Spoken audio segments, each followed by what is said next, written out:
Maithili express की शानदार प्रस्तुति। साइनी मन मिलतोगे, साइनी मन मिलतोगे। डीजे मनीष रक्सौल, खुशी रिकॉर्डिंग स्टूडियो बलुआ। सावन में बियाह कर लगे छौरी, साइनी मन मिलतोगे। सावन में बियाह कर लगे छौरी, साइनी मन मिलतोगे। साइनी मन मिलतोगे, गेजोरी मन खिलतोगे। तबूबे डाली है जल बेल पत्र, साइनी मन मिलतोगे। सावन में बियाह कर लगे छौरी, साइनी मन मिलतोगे, साइनी मन मिलतोगे।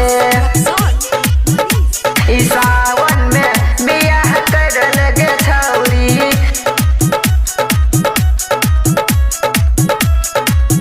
खुशी रिकॉर्डिंग स्टूडियो बलुआ। तपीन के जई है गेरुआ सरिया, लेके दू गो कावर के बिरिया के छौरी, दू गो कावर के बिरिया बिरिया। तपीन के जई है गेरुआ सरिया, लेके दू गो कावर के बिरिया के छौरी, दू गो कावर के बिरिया बिरिया। तब भोले खोलतो अपन नयनिया, जोर नीमन खिलतोगे। सावन में बियाह कर लगे छौरी, साइनी मन मिलतोगे, साइनी मन मिलतोगे। सावन में बियाह कर लगे छौरी। खुशी रिकॉर्डिंग स्टूडियो बलुआ।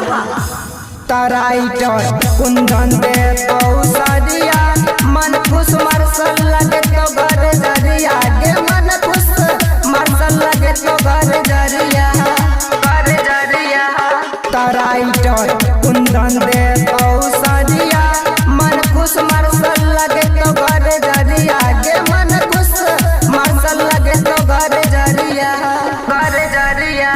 तो राजकुमार दिल खुश भाई जी कहै छौ, पूजा रोज करी है गे। सावन में बियाह कर लगे छौरी, साइनी मन मिलतोगे। खुशी रिकॉर्डिंग स्टूडियो बलुआ।